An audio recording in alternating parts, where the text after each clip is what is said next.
Now the next topic is कोसो ERM framework.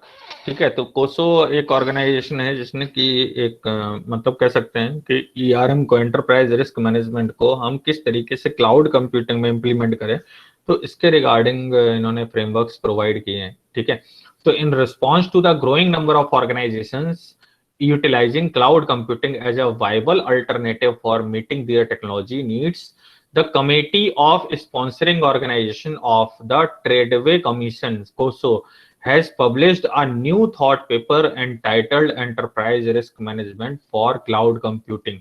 ठीक है, तो बेसिकली इन्होंने सीरीज ऑफ कह सकते हैं पेपर्स पब्लिश किए हैं in this regard, enterprise risk management for cloud computing.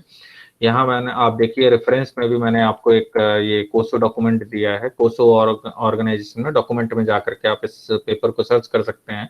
ठीक है, तो यहाँ से मैंने इस फ्रेमवर्क को लिया है। तो basically it is very much कह सकते हैं कि बहुत ज्यादा यूज होने वाला, ठीक है, ये फ्रेमवर्क है जो कि कंपनीज फॉलो करते हैं। ठीक है, तो the thought paper provides guidance on following of the principles of COSO enterprise risk management integrated framework to assess and mitigate the risk arising from the cloud computing। तो basically ये जो framework है इसमें आपको ये बताया गया कि कौन कौन से रिस्क है, सिचुएशन है जो कि अराइज हो सकती हैं क्लाउड कंप्यूटिंग से रिलेटेड, और उसको किस तरीके से मिटिगेट किया जाए।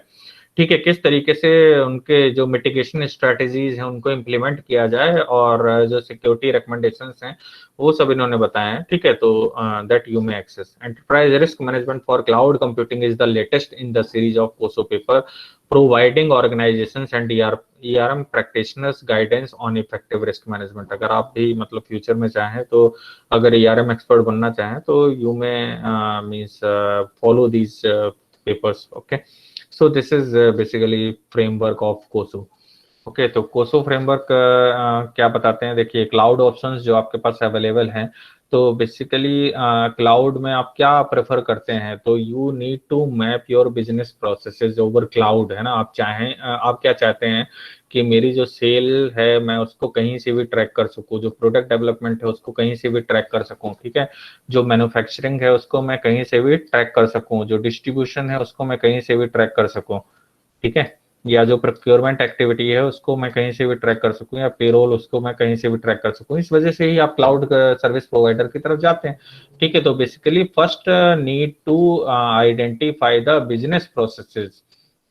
ठीक है, सबसे पहले वो बिजनेस प्रोसेसेस आप आइडेंटिफाई करें जो आप चाहते हैं कि आपको क्लाउड में मैप करना है। ठीक है, या क्लाउड सर्विस प्रोवाइडर से उस क्लाउड सर्विस प्रोवाइडर की हेल्प लेकर के सीएसपी, ठीक है, उसको आपको इम्प्लीमेंट करवाना है। ठीक है, तो you need to first map your business processes. ठीक है, ये जैसे यहाँ पर कुछ एग्जांपल दिए हैं, सेल्स है, product development, manufacturing, distribution, procurement, payroll. तो ऐसे ही आप और भी जो भी प्रोसेस है जो आप चाहते हैं कि मैं क्लाउड डिप्लॉय करवाऊं उस पर्टिकुलर प्रोसेस में, तो यू में select those process first. Okay, second is deployment models. So deployment model में आप देखिए आपके पास जो मेन मॉडल है, देखिए कम्युनिटी तो यहाँ पर आप यूज करेंगे नहीं। ठीक है, तो एज एन ऑर्गेनाइजेशन जनरली हम क्या प्रेफर करते हैं, पब्लिक क्लाउड, हाइब्रिड क्लाउड या प्राइवेट क्लाउड। हाइब्रिड क्या होता है, पब्लिक प्राइवेट दोनों। ठीक है, तो बेसिकली आप इन तीनों में से कोई भी एक डिप्लॉयमेंट मॉडल आप यहाँ पर इस्तेमाल कर सकते हैं। अब अगर सर्विस डिलीवरी मॉडल की बात करें तो यहाँ पर 3 टाइप के सर्विस डिलीवरी मॉडल होते हैं। आप पहले ही इनके बारे में पढ़ चुके हैं। ठीक है, software as a solution, platform as a solution and infrastructure as a solution.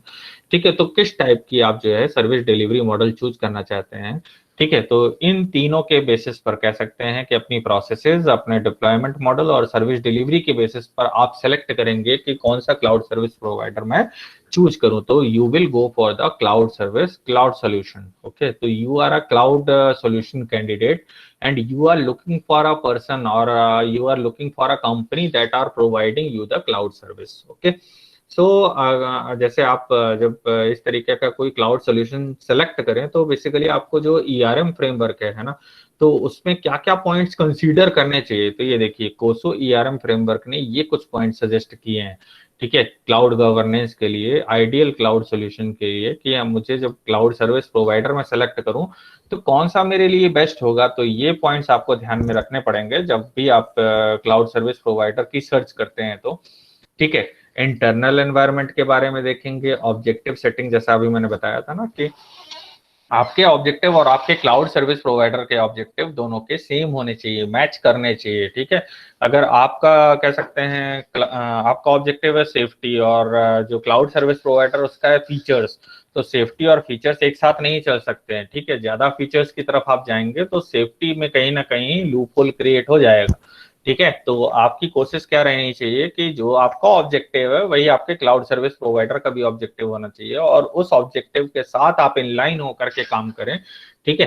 तो ही आपके लिए बेटर होगा। इसीलिए तो पहले लोग कह सकते हैं ना कि जो in house data centre establish करते थे और अपना सारा एक्टिविटी खुद ही मैनेज करते थे, तो वो कहीं ना कहीं इसी रीजन से था। लेकिन उसका ड्रॉबैक ये था कि आप अपनी कोर कंपिटेंसी से हट जाते थे, जो आपके मेन ऑपरेशन उनमें ध्यान देने के बजाय आप most of the time data centre या ये सब मेंटेन करते रह जाते थे, और ठीक है, तो वो आपके लिए बहुत बड़ा चैलेंज हुआ करता था, ठीक है। तो internal environment you will access, objective setting you will look for the objective settings, event identification, कौन कौन से ऐसे इवेंट्स हैं जो कि ऑकर करते हैं, फिर रिस्क असेसमेंट, उसमें रिस्क जब असेस कर लिया तो उसमें आपका क्या रिस्पॉन्स रहता है, कंट्रोल एक्टिविटीज क्या है, इंफॉर्मेशन एंड कम्युनिकेशन क्या रहेगा, और मॉनिटरिंग एक्टिविटीज क्या रहेंगी।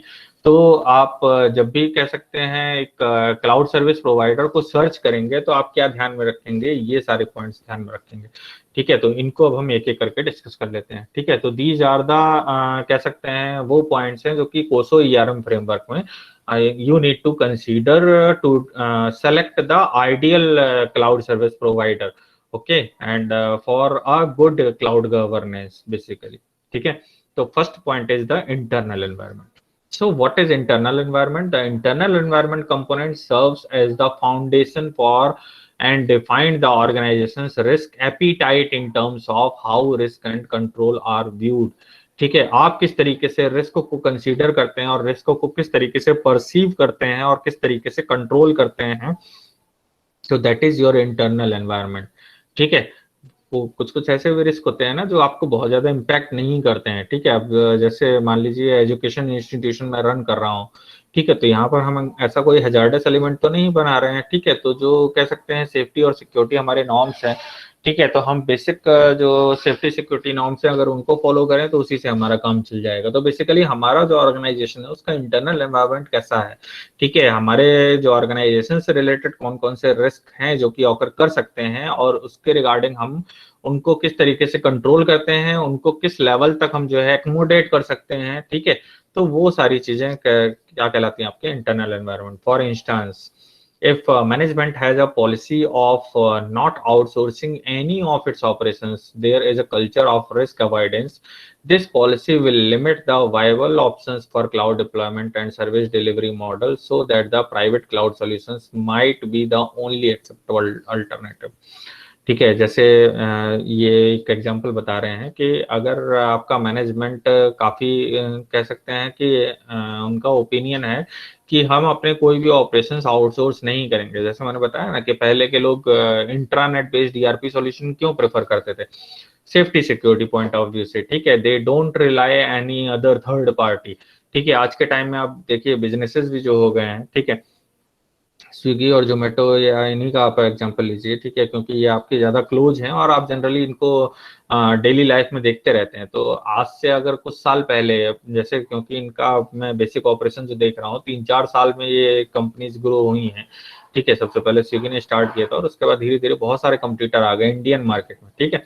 अच्छा, ये ऐसा नहीं है कि यूनिक कॉन्सेप्ट है, मतलब इंडिया के लिए यूनिक कॉन्सेप्ट है था, ठीक है, लेकिन ये वर्ल्ड वाइड इम्प्लीमेंट हो रहा था। तो फर्दर जनरली अभी हम देख पा रहे हैं कि जो हमारे यहाँ जो मोस्टली कॉन्सेप्ट आ रहे हैं या मोस्टली हम जो टेक्नोलॉजी डिप्लॉय कर रहे हैं, तो वो जो कह सकते हैं वेस्टर्न कंट्रीज से, और उसके बाद धीरे धीरे टेक्नोलॉजी हमारे यहाँ पर आ रही है और हम उन मॉडल्स को यहाँ पर डिप्लॉय कर रहे हैं, ठीक है। तो अब इसका हम इस इंस्टेंस में देखें तो अगर मैं एक रेस्टोरेंट सर्विस प्रोवाइडर हूँ या रेस्टोरेंट मेरा है, ठीक है, तो मैं स्विगी और जोमेटो की तरफ क्यों जाऊंगा, तभी जाऊंगा ना जब वो मतलब मैं उस लेवल का इंफ्रास्ट्रक्चर नहीं दे पा रहा हूँ। और बहुत सारे ऐसे प्लेयर्स हैं जैसे डोमिनोज है, ठीक है, अपना खुद का ऐप और उसके थ्रू जो है डिलीवरी देता है, लेकिन इसके बावजूद भी, ठीक है, और लेकिन पिज्जा हट है वो आपका देखिए तो स्विगी और जोमेटो में रजिस्टर्ड है, तो उसके थ्रू वो जो है डिलीवरी देता है आपको, ठीक है, तो दैट डिपेंड्स कि बेसिकली आप आउटसोर्स करना चाहते हैं अपनी एक्टिविटीज को या खुद ही मैनेज करना चाहते हैं, तो that is your concern basically. ठीक है, तो किस तरीके के रिस्क हैं, उन रिस्क को मैं कैसे डील कर सकता हूं, कैसे कंट्रोल कर सकता हूं, या मेरा क्या परसेप्शन है उसके रिगार्डिंग, तो that is the internal environment. Internal environment means management philosophy basically. मेरे खुद के कंसर्न क्या है इस पर्टिकुलर पॉलिसी के रिगार्डिंग, तो मैं उनको कंसीडर करूंगा। ठीक है, तो अब जैसे मान लीजिए कि मेरा जो मैनेजमेंट है ऑर्गेनाइजेशन का, वो ये चाहता है कि हम अपनी कोई भी एक्टिविटी किसी भी तरीके की आउटसोर्स नहीं करेंगे।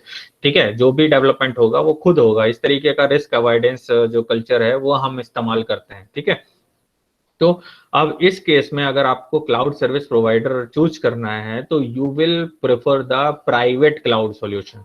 ठीक है, ये ही सिर्फ ओनली एक्सेप्टेबल अल्टरनेटिव है। प्राइवेट क्लाउड के अलावा और कोई क्लाउड सर्विस प्रोवाइडर आप प्रेफर ही नहीं करोगे।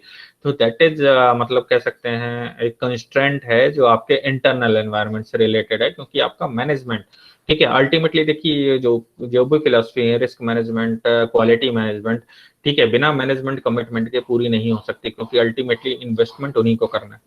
ठीक है, और मैनेजमेंट में बेसिकली आप कह सकते हैं उन्हीं का विजन है, उन्हीं का मिशन है, ऑब्जेक्टिव है, गोल है, टारगेट है। ठीक है, आप तो उनको फॉलो कर रहे हैं, तो यू नीड टू मीन्स अगर आपका इंटरनल एनवायरनमेंट आपको सपोर्ट करता है then only you will go for the this type of risk management culture. Okay, next is objective setting. Management needs to evaluate how cloud computing aligns with the organization's objective. Okay, so ये बहुत बड़ा challenge है, तो आपको ये ध्यान में रखना है कि आपका ऑब्जेक्टिव क्या है और आपके क्लाउड सर्विस प्रोवाइडर का ऑब्जेक्टिव क्या है। ठीक है, क्या दोनों के ऑब्जेक्टिव मैच कर रहे हैं? अगर नहीं मैच कर रहे हैं तो you will look for the another cloud service provider. ठीक है, जिसके ऑब्जेक्टिव आपके साथ मैच कर रहे हो। ठीक है, depending on the circumstances, cloud computing might present an opportunity for organization to enhance its ability to achieve existing objectives, or it might present an opportunity to gain a competitive advantage, which would require new objective to be defined. ठीक है, अच्छा, यहाँ पर ये भी हो सकता है कि in line to that cloud service provider, ठीक है, आप भी अपने ऑब्जेक्टिव्स में कुछ चेंजेस करें। ठीक है, जैसे मैंने बताया ना कि आप पहले तो काफी रिजिड थे। ठीक है, और आपका इंटरनल एनवायरनमेंट था कि नहीं, हम किसी पर रिलाई नहीं करते, हम किसी थर्ड पार्टी को या किसी को भी हम कॉन्ट्रैक्ट नहीं देंगे। इवन बहुत सारे बिजनेसेस आप पहले देखिएगा कि पहले वो लॉजिस्टिक सर्विस भी किसी और को नहीं देते थे। आप कोई भी अपने पास, इवन गवर्नमेंट भी आप देखिए, अगर आपके मतलब कोई रिलेटिव पहले जो कह सकते हैं 20 साल पहले, 25 साल पहले जो गवर्नमेंट जॉब में थे, उनसे पूछिएगा, पहले जीप चला करती थी, है ना। इवन आप लोगों ने भी मूवीज वगैरह में देखा है, पुरानी मूवीज में। ठीक है, उसमें क्या है, वो एक जीप चला करती थी, ठीक है, पुलिस वालों के लिए। तो उसमें क्या था कि गवर्नमेंट खुद इन्वेस्ट करती थी। ठीक है, ट्रांसपोर्ट जो व्हीकल थे वो खुद रखे जाते थे, मैनेज किए जाते थे। अब इवन गवर्नमेंट में भी आप देखिए तो जो डिस्ट्रिक्ट में और एम्बेसडर हुआ करती थी, कह सकते हैं पॉलिटिशियंस के लिए। ठीक है, तो एम्बेसडर का ही इस्तेमाल करते थे, उसके अलावा आप देखिए तो और कोई गाड़ी का इस्तेमाल नहीं करते थे। वो उसी को सबसे ज्यादा सेफ मानते थे और कोशिश क्या करते थे कि नहीं, हमें जो है जो भी कह सकते हैं लॉजिस्टिक सर्विस है वो हम खुद मैनेज करेंगे, खुद ही। तो अपने ड्राइवर अपॉइंट करते थे, अपने व्हीकल रहते थे, और उन्हीं के थ्रू जो है वो ट्रांसपोर्टेशन किया करते थे। ठीक है, तो इसी तरह से ऑर्गेनाइजेशन भी, ठीक है, ऑर्गेनाइजेशन भी अपनी खुद की फ्लीट मेंटेन करती थी। ठीक है, खुद के उनके ट्रक्स हुआ करते थे और कह सकते हैं व्हीकल्स हुआ करते थे, और उन्हीं के थ्रू वो ट्रांसपोर्ट करते थे, चाहे वो इनबाउंड हो चाहे आउटबाउंड हो। लेकिन इसमें क्या है कि जो सेटअप कॉस्ट है ना, वो कई गुना ज्यादा बढ़ जाती है। अब क्या है, अगर आप थर्ड पार्टी लॉजिस्टिक्स का इस्तेमाल करेंगे, ठीक है, तो अगर आपको सर्विस यूज करनी है तो आप उसको अवेल करिए, नहीं करनी है तो आप जो है आपके ऊपर वो हेडेक नहीं है। तो इवन आप गवर्नमेंट ऑफिस में भी आप देखिए, जो डिस्ट्रिक्ट मजिस्ट्रेट है या आप के एसएसपी हैं, अब मोस्टली वो इनोवा या जो भी गाड़ियां हैं वो लीज पर ले लेते हैं। ठीक है, या कह सकते हैं रेंट पर ले लेते हैं, और कोई भी है, गाड़ी का मालिक कोई और है, लेकिन हाँ वो रेंट पर है उस टाइम, सर्टेन टाइम के लिए, उस सर्टेन ईयर के लिए। ठीक है, टाइम पीरियड के लिए वो गवर्नमेंट के साथ, स्टेट गवर्नमेंट के साथ कह सकते हैं, या डिस्ट्रिक्ट के साथ, डिस्ट्रिक्ट जो हमारी गवर्नेंस है उसके साथ। ठीक है, वो अटैच है सर्विसेज। तो बेसिकली क्या है कि अब हमें खुद उसके लिए पेन नहीं लेना है। ठीक है, जो सारा कुछ है, इंश्योरेंस कंपनीज हैं जो कि कह सकते हैं अगर किसी भी टाइप का कुछ मिस हैपनिंग होती है, कुछ एक्सीडेंट होता है, तो हम वहां पर जाकर के क्लेम कर सकते हैं। तो कह सकते हैं कि अब हमने अपनी लाइबिलिटी कम करनी शुरू कर दी। ठीक है, हम मोस्ट ऑफ द थिंग्स कह सकते हैं कि हमने आउटसोर्स करना शुरू कर दिया। तो जब आप आउटसोर्स करना शुरू कर दिए, आपने शुरू कर दिया है, तो इसका क्या मतलब है कि you need to reframe your objectives. ठीक है ना, कि दो पार्टी हैं, अभी आपके ऑब्जेक्टिव अपने पर्सपेक्टिव में कुछ थे। ठीक है, लेकिन जब आपने क्लाउड सर्विस प्रोवाइडर चूज किया और आप देख रहे हैं कि उसके ऑब्जेक्टिव डिफर कर रहे हैं, मेरे ऑब्जेक्टिव डिफर कर रहे हैं, तो आप दोनों क्या करोगे, कॉन्ग्रुएंस में ऑब्जेक्टिव डिसाइड करोगे ना। कह दो कि भाई बाकी ऑर्गेनाइजेशन के साथ आप ऐसे करते होगे, मुझे उससे मतलब नहीं है, मुझे क्या करना है, मेरा मेजर कंसर्न ये पर्टिकुलर पॉइंट है, सेफ्टी है मेरा मेजर कंसर्न। तो मुझे अगर आप क्लाउड सर्विस प्रोवाइड कर रहे हैं तो you need to focus safety as at utmost concern, है ना, सबसे ज्यादा कंसर्न कह सकते हैं आप मुझे सेफ्टी पर दीजिए। अगर आप कमिटमेंट दे सकते हैं देन ओनली आई, मतलब कह सकते हैं कि मैं फर्दर जो है आपके साथ डील करूंगा, अदरवाइज मैं किसी और क्लाउड सर्विस प्रोवाइडर को देखूंगा। तो कहीं ना कहीं आप दोनों को ही अपने ऑब्जेक्टिव्स को रीफ्रेम करने की जरूरत है। ठीक है, तो depending on the circumstances, cloud computing might present an opportunity for an organization to enhance its ability to achieve the existing objective, or it might present an opportunity to gain a competitive advantage which would require new objectives to be defined। तो यहाँ पर आपको कुछ नए objectives को define करने की जरूरत है in line with your CSP, cloud service provider. ठीक है, नेक्स्ट स्टेप, दो स्टेप हो गए देखिए, internal environment and objective setting. Okay, third step is event identification. अब इवेंट आइडेंटिफिकेशन में क्या देखते हैं, देखिए, management is responsible for identifying the event. अब यहाँ पर देखिए जो इवेंट्स हैं, इधर अपॉर्चुनिटी या रिस्क, तो ये जनरली कौन डिफाइन करता है, मैनेजमेंट। ठीक है, कुछ हो सकते हैं जो आपके लिए रिस्क हो, और कुछ हो सकता है कि दूसरी ऑर्गेनाइजेशन के लिए रिस्क ना हो। ठीक है, आपके लिए सेफ्टी सिक्योरिटी बहुत मैटर करती है, दूसरी के लिए नहीं है। ठीक है, जैसे डिपेंड करता है ना कि आपकी यूएसपी क्या है। ठीक है, जैसे मैंने आपको एग्जांपल बताए थे कि जैसे हल्दीराम बीकानेर वाले हैं, कभी ऐड नहीं करते हैं। ठीक है, इन्हें जरूरत ही नहीं है ऐड करने की, क्योंकि इनका डिस्ट्रीब्यूशन चैनल इतना ज्यादा एफिशिएंट है कि किसी भी गली, किसी भी चौराहे, नुक्कड़ पर इनके प्रोडक्ट्स आपको मिल जाते हैं। ठीक है, तो बेसिकली क्या है कि उनका जो काम करने का तरीका है that is different from the other players. Okay, तो basically you need to decide कि what are the opportunities for you and what are the threats और रिस्क फॉर यू। ओके, तो management is responsible for identifying the events, either opportunity or risk that can affect the achievement of objectives। ठीक है, तो उन risk को आप identify करेंगे as a client, है ना, client as a management. The complexity of event identification and risk assessment process increases when an organisation engages cloud service provider. ठीक है, अब इसमें क्या है कि जब आप रिस्क आइडेंटिफाई करते हैं और आप उसको मैनेज नहीं कर पा रहे हैं, तो आप क्या करते हैं, क्लाउड सर्विस प्रोवाइडर की हेल्प लेते हैं। ठीक है, कि भाई ये डेटा सेंटर मेंटेन करना और वहां पर स्केलेबिलिटी करना और स्केल डाउन करना, या उसका यूसेज के बेसिस पर, तो वो सारा पार्ट आप नहीं कर पा रहे हैं। ठीक है, तो आपने क्या किया, आपने क्लाउड सर्विस प्रोवाइडर की हेल्प ली उस कॉम्प्लेक्सिटी को मैनेज करने के लिए, उस सिचुएशन को डील करने के लिए। तो management needs to consider the external environment factor like regulatory, economical, natural, political, social, technological. ठीक है, अभी मैं एक स्टडी पढ़ रहा था कि अभी बीच में जो ऑटोमोबाइल सेक्टर में रिसेशन आया था, तो इसके लिए बीच में निर्मला सीतारमण ने भी बोला कि ये ऐसा इस वजह से है कि मे बी ओला उबेर बहुत ज्यादा लोग यूज करने लगे। ठीक है, तो ये कहीं ना कहीं क्या है, ओला उबेर मीन्स आउटसोर्सिंग, है ना, बेसिकली ट्रांसपोर्टेशन। अब मुझे कहीं जाना है, ठीक है, खुद ड्राइव करना है, मेरा मन नहीं है, या मैं टायर्ड हूँ, या मैं ऑफिस से काम करके आया थका हुआ हूँ, मेरा ड्राइविंग करने का मन नहीं है, तो मैं क्या करूंगा, ओला या उबेर, और उसमें मैंने जाकर के अपना कैब बुक की और उसके बाद मैं सोते सोते घर पहुंच रहा हूँ। ठीक है, तो दैट इज बेसिकली आउटसोर्सिंग। तो इसी तरीके से ऑर्गेनाइजेशन के केस में भी है ना, कि जो डेटा सेंटर है उसको मेंटेन करना, मैनेज करना, उसमें जो भी थ्रेड्स हैं, ठीक है, उसके बाद फिर मैं कह सकते हैं कि जो आईटी एक्सपर्ट्स हैं उनको हायर करूंगा, जो कि थ्रेड्स, बग्स को होते ही हो या होने से पहले ही उसको आइडेंटिफाई कर लें, जिससे मेरी ऑर्गेनाइजेशन में कम से कम लॉस हो। तो बहुत सारी चीजें हैं जो कि आपको मैनेज करनी पड़ती हैं, तो वो कहीं ना कहीं आप क्या कर रहे हो, थर्ड पार्टी को ट्रांसफर कर रहे हो या किसी और को ट्रांसफर कर रहे हो। ठीक है, तो management needs to consider the external environment factor.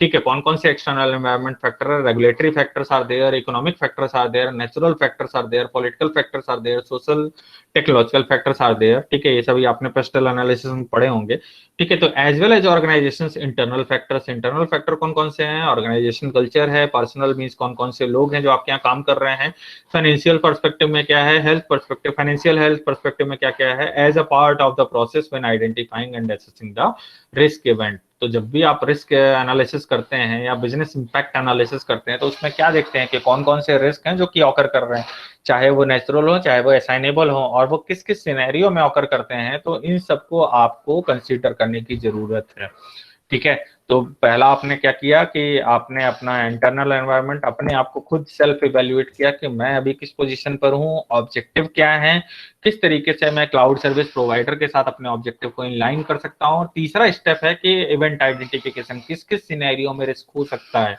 उनको आइडेंटिफाई करना, इंटरनल है एक्सटर्नल है, किस वजह से रिस्क ऑकर कर रहा है, वो सब आपको आइडेंटिफाई करना है। With the use of public और hybrid cloud solution, management needs to take into consideration events affected by external and internal factor of its CSP as well, ठीक है। तो अगर आप पब्लिक और हाइब्रिड क्लाउड का इस्तेमाल करते हैं तो आपको कंसीडर करने की जरूरत है इंटरनल और एक्सटर्नल फैक्टर्स की, जब आप अपने सीएसपी यानी क्लाउड सर्विस प्रोवाइडर के साथ और काम कर रहे हैं, और as well as cloud service provider को भी इसके लिए डील करने की जरूरत है। पब्लिक में क्या है कि देखिए सेफ्टी सिक्योरिटी बहुत ज्यादा कह सकते हैं स्टेक पर होता है, लेकिन ये है कि फीचर्स आपको ज्यादा मिल जाते हैं अगर पब्लिक या हाइब्रिड क्लाउड में आप जाते हैं, तो you will get a number of features. अब जैसे एजुकेशन की मैं बात करूं, है ना, तो बहुत सारे ऐसे ऑर्गेनाइजेशन है जो जूम का इस्तेमाल कर रहे हैं, बहुत सारे हैं जो गूगल मीट प्लेटफॉर्म का इस्तेमाल कर रहे हैं। आप लोगों ने अभी प्रेजेंटेशन भी दिया था ना, तो बहुत सारे प्लेटफॉर्म्स आपने देखे, ठीक है। लेकिन अब उसमें ट्रस्ट वर्दी अलग अलग सिनेरियो के हिसाब से है, ठीक है। अगर आपको फ्री भी चाहिए तो आप क्या करेंगे, जो भी है ठीक है पब्लिक क्लाउड प्रेफर करेंगे, ठीक है। अगर मान लीजिए आप थोड़ा बहुत पैसा खर्च कर सकते हैं तो हाइब्रिड प्रेफर करेंगे कि भाई जो क्रूशियल एक्टिविटीज है उनको या मैनेज करने के लिए आपने जो है पब्लिक कह सकते हैं प्राइवेट क्लाउड का इस्तेमाल किया, अदरवाइज आप पब्लिक क्लाउड की तरफ जाएंगे, ठीक है। तो दैट डिपेंड्स बेसिकली कि इंटरनल और एक्सटर्नल फैक्टर आपको किस लेवल तक अफेक्ट करते हैं, ठीक है। तो इसको आपको भी कंसीडर करना है एज वेल एज आपके क्लाउड सर्विस प्रोवाइडर को भी कंसीडर करना है। आपका क्लाउड सर्विस प्रोवाइडर बेसिकली आपको कन्विंस करेगा कि मैं जो सेफ्टी या सिक्योरिटी या जो सर्विसेज आपको प्रोवाइड करूंगा वो आपके ऑब्जेक्टिव को किस हद तक कह सकते हैं फॉलो करेंगे, ठीक है। Management should endeavour to have a complete inventory of events since the nature and quality of risk assessment process is significantly influenced by the expected events, ठीक है। तो मैनेजमेंट को सबसे ज्यादा इसको कंसीडर करने की जरूरत है, सारी जो कह सकते हैं इवेंट्स अलग अलग जो भी है, इंटरनल इवेंट्स हैं एक्सटर्नल इवेंट्स हैं, वो किस हद तक इम्पैक्ट कर रही हैं, कौन कौन से रिस्क ऑकर हो रहे हैं, ठीक है। उन सबको आप ही को आइडेंटिफाई करना है और अपने क्लाउड सर्विस प्रोवाइडर के साथ उनके रिगार्डिंग कह सकते हैं जो रेजोल्यूशन है वो आपका क्लाउड सर्विस प्रोवाइडर आपको देगा, लेकिन ऑब्वियसली आप उसे रिस्क बताएंगे, है ना। होता है ना, आप कहीं जाते हैं, मान लीजिए कोई ट्रांसपोर्ट सर्विस लेते हैं तो क्या बोलते हैं कि भाई ड्राइवर जो है वो सही है ना, कह सकते हैं कि एक्सपीरियंस है ना, मुझे अगर मान लीजिए इस प्लेस से दूसरी प्लेस तक जाना है, ठीक है, और मुझे एक कैब सर्विस चाहिए, तो आप क्या देखते हो जनरली, जैसे ओला उबर में भी देखते हो, तो क्या देखते हो उसकी रेटिंग कितनी है, ठीक है, 5 स्टार रेटिंग है, अच्छा ठीक है, कितनी ट्रिप्स की हैं, सक्सेसफुली की हैं, सभी ने इसको अच्छी रेटिंग दी है, कोई भी इसके साथ बैड इंसिडेंट नहीं रहा है, तो ठीक है चलो मैं इसको प्रेफर करता हूँ, ठीक है। तो इसी तरीके से जब आप क्लाउड सर्विस प्रोवाइडर को प्रेफर करेंगे तो उसमें उस केस में भी तो ये देखेंगे ना अल्टीमेटली कि मेरे जो इंटरनल फैक्टर हैं जो एक्सटर्नल फैक्टर हैं, और इसी तरीके से के जो और भी similar internal external factor other clients के रहे हैं उनमें उसने किस तरीके से डील किया है, ठीक है, उसमें उसका परफॉर्मेंस क्या रहा है, तो उसके बेसिस पर। तो basically third step is to identify the events, okay. चलिए नेक्स्ट इज रिस्क असेसमेंट, ठीक है। अब रिस्क असेसमेंट क्या है, चलिए इवेंट आइडेंटिफाई कर लिया, अब इसमें रिस्क क्या किस किस तरीके से ऑकर करेगा। तो management should evaluate the risk events associated with its cloud strategy to determine the potential impact of risk associated with each cloud computing options, okay, so ideally the risk assessment completed before an organization moves to the cloud solution। अब ये जो step है risk cloud solution लेने से पहले आपको events आप identify करिए, और हर एक इवेंट में मैंने आपको बताया था शायद पिछली क्लास में जब एंटरप्राइज रिस्क मैनेजमेंट की बात कर रहा था, तो उसमें आप करते हैं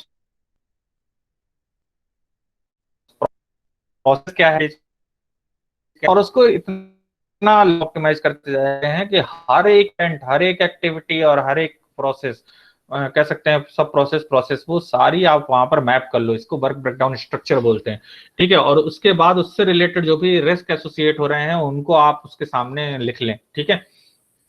तो यही कह रहे हैं, management should evaluate the risk event associated with its cloud strategy to determine the potential impact of risk associated with each cloud computing option, and ideally the risk assessment should be completed before an organization moves to the cloud solution. Okay, तो cloud solution में जाने से पहले आपको ये risk identify कर लेना है, रिस्क एसेस कर लेना है, ठीक है। तो cloud computing can affect the following critical focal points of a risk assessment, ठीक है। ये तरीके होते हैं जो कि जनरली हम यूज करते हैं। तो first is the risk profile.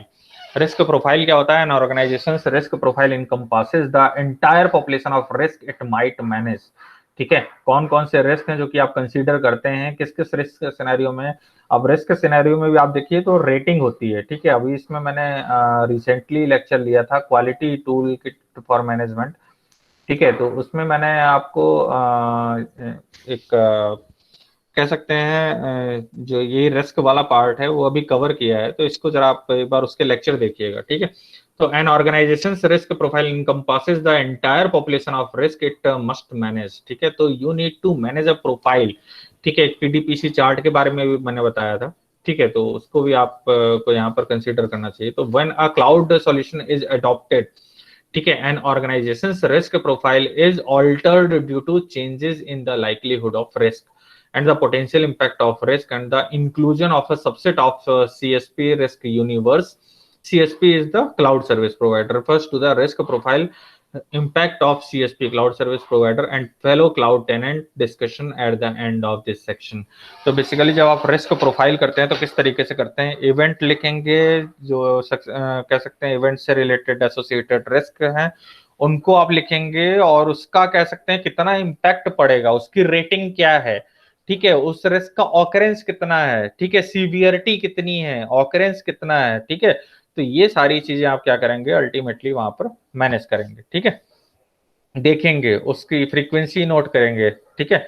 तो इस तरीके से आपको काम करना है। Okay, next is inherent and residual risk.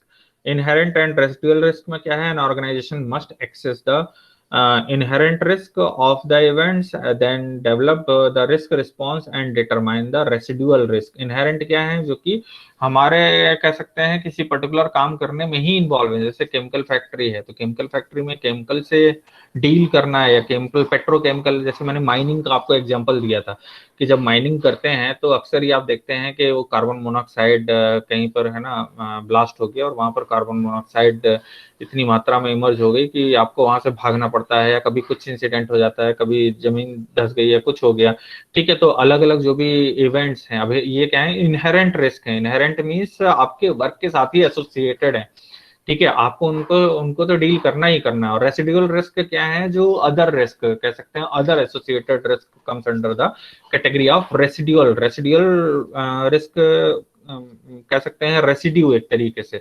Residue means other additional risks are there. तो depending on the organisation the non cloud computing solutions inherent and residual risk levels could be either greater or less than those of the cloud computing options, ठीक है। तो risk profiling कर सकते हैं, inherent and residual risk consider करना है, and likelihood and impact. Likelihood and impact क्या है? कितने नंबर ऑफ टाइम्स वो रिस्क ऑकर हुआ है और उसका क्या इम्पैक्ट पड़ा है, प्रोबेबिलिटी क्या है रिस्क के ऑकर होने की, ठीक है। तो the likelihood of certain events and the related potential impact changes in many cases when the cloud solutions are adopted, and the ability to make this determination accurately depends on whether the organization has a comprehensive, accurate and current inventory of risk. बहुत सारी मैं आपको example देता रहता हूँ। जैसे entrepreneurship है तो प्रोडक्ट के रिगार्डिंग एंटरप्रेन्योरशिप की सक्सेस रेट बहुत कम है, ठीक है। सर्विसेज के रिगार्डिंग क्योंकि हम सर्विस सेक्टर में ज्यादा आगे हैं और कह सकते हैं हमारी पॉपुलेशन हमारी स्ट्रेंथ है, और सर्विसेज के फील्ड में आप देखिए तो एंटरप्रेन्योरशिप के जो प्रोजेक्ट है उनका सक्सेस रेट कहीं ज्यादा है।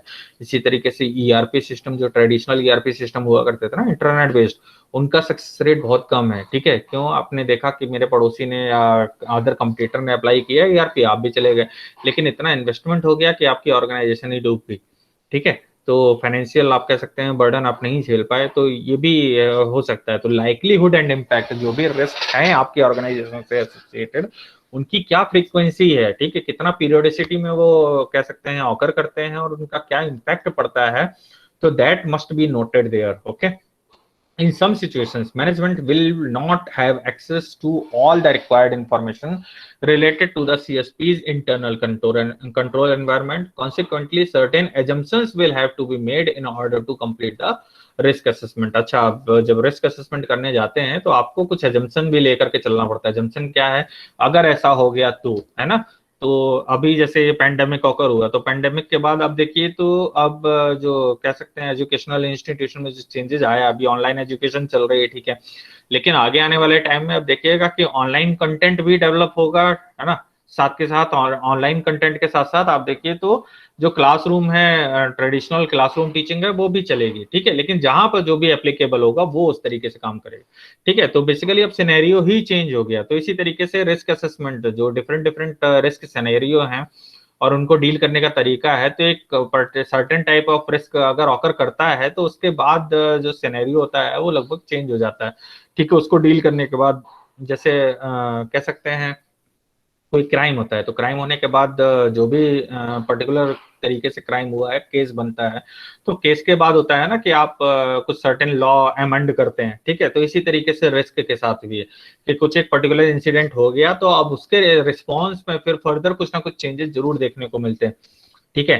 तो वही कह रहा है आपको कि basically you need to assess the risk, its impact, inherent and residual risk, likelihood and impact etcetera. Okay, next step is risk response. आप देखिए रिस्क आइडेंटिफाई कर लिया, अब क्या करना है, उसके रिगार्डिंग रिस्पॉन्स क्रिएट करना है, ठीक है। तो once the risk has been identified and assessed in context of organization's objective related to the cloud computing, management needs to determine its risk response, ठीक है। मैनेजमेंट को अब डिसाइड करने की जरूरत है कि हम इस सिनेरियो में क्या रिस्पॉन्स लेंगे। तो there are 4 types of risk responses. First is avoidance, किसी तरीके से हम क्या करें, रिस्क को अवॉइड करें। तो किस तरीके से करेंगे, existing the activities giving rise to the risk, ठीक है। तो existing the activities giving rise to the risk, है ना, means not moving to the cloud और considering only private cloud type of solution as viable solution, है ना। Avoidance, avoid करेंगे means हम प्राइवेट क्लाउड प्रेफर कर सकते हैं, अदरवाइज हम जैसा चल रहे हैं वैसे ही चलेंगे। Existing the activities giving rise to the risk means ऐसी एक्टिविटीज को हम एग्जिट करेंगे जो कि रिस्क को क्रिएट कर रही हो, मीन्स रिस्क इमर्ज कर रही हो, ठीक है, उनको अवॉइड करना। रिड्यूस करना, reduction, implementing control activities and taking action to reduce the risk of risk likelihood, risk impact और बोथ, ठीक है। तो अब देखिए हम अवॉइडेंस नहीं कर सकते हैं, जैसा कह सकते हैं कि बिजनेस सॉल्यूशन, बहुत सारी कंपनीज है आप देखिए जो टाइम के साथ साथ अपने आप को चेंज नहीं करती हैं, वो बंद होती चली जाती हैं, ठीक है। तो अब हम बिल्कुल अवॉइडेंस के नहीं, हम किसी भी हालत में अपने आप को चेंज नहीं करेंगे, तो ऐसा पॉसिबल नहीं है। अब आप देखिए रेफ्रिजरेटर और जो कह सकते हैं टेलीविजन,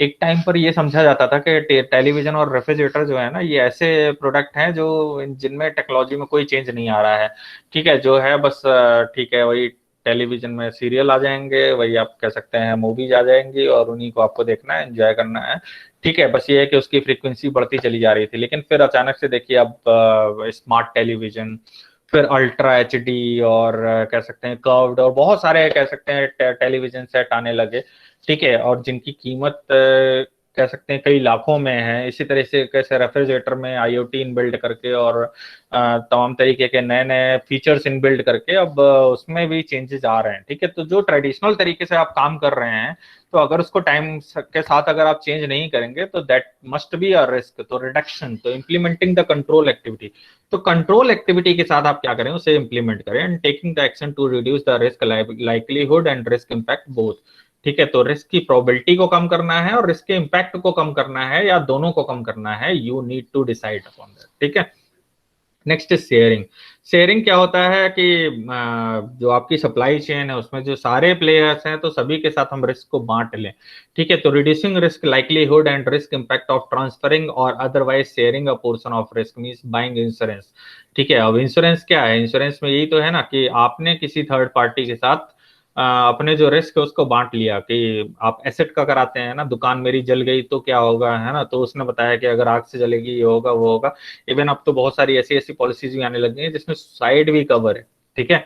तो वो क्या है कि वो हर तरीके के रिस्क को शेयर कर रहा है, इनकेस आपने सुसाइड कर लिया तो आपकी फैमिली को ये एक मुश्त रकम मैं दे दूंगा, ठीक है। तो वो रिस्क उसने कवर कर लिया किसी और कंपनी ने, ठीक है। तो means basically sharing the risk with other third party.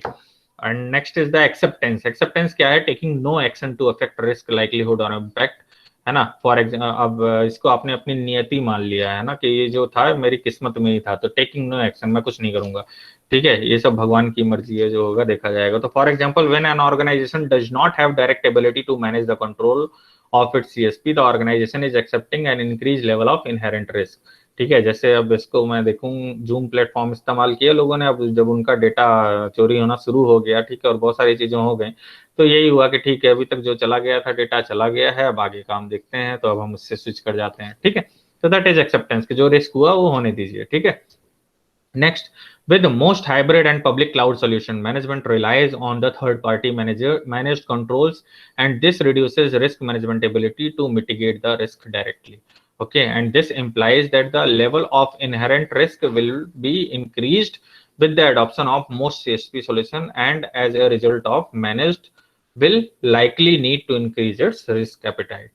ठीक है। तो बेसिकली ये रिस्क रिस्पॉन्स ये कह सकते हैं कंपनी टू कंपनी वेरी करते हैं, ठीक है। कुछ है जो अवॉइडेंस की तरफ जाएंगे कि नहीं, हमें जो है कोई भी नई एक्टिविटी इनकॉर्पोरेट नहीं करनी है, जैसा है वैसे ही चलेगा, ठीक है। रिडक्शन चलिए ठीक है, कुछ कुछ चेंजेस के साथ कंट्रोल के साथ हम अडॉप्ट कर लेते हैं। शेयरिंग मीन्स हम रिस्क को शेयर कर लेते हैं, इंश्योरेंस वगैरह करा लेते हैं। और एक्सेप्टेंस जैसा है ठीक है, वो तो कह सकते हैं जो हमारे लक था, या कह सकते हैं हमारा इट्स जस्ट चांस, है ना, लाइकलीहुड या इम्पैक्ट जो भी था, हमें कोई एक्शन नहीं लेना है, लेकिन हाँ जो होना था वो हो गया, अब हम इससे बचते हुए चलेंगे, ठीक है। तो एक्सेप्टेंस, तो this is these are the various risk response strategy, ठीक है। I think time is much more, means मुझे लगता है कि टाइम ज़्यादा हो गया है, तो अब हम इसको यहीं पर स्टॉप कर देते हैं, ठीक है। नेक्स्ट क्लास में मैं यहाँ से स्टार्ट करूंगा। नेक्स्ट स्टेप जो है आपका ये कंट्रोल एक्टिविटीज के बारे में बात करूंगा, फिर ये information and communication and monitoring, तीन एक्टिविटीज रह गई हैं। फिर इसके बाद किस तरीके से हम ईआरएम कंपोनेंट को इसके साथ सीएसपी के साथ इंक्लूड करते हैं, तो इसके बारे में बात करेंगे, ठीक है। तो is there any doubt in these 5 steps of this COSO ERM framework? Internal environment we have discussed, objective setting we have discussed, event identification we have discussed, risk assessment and risk response, okay. So these 5 points we have discussed. So if you have any doubt or query regarding these 5 points of COSO ERM framework, you may ask, okay. Remaining activities will be discussed later. Is there any doubt or query? No, sir, doubt here. Okay, No, sir. ठीक है, okay, thank you.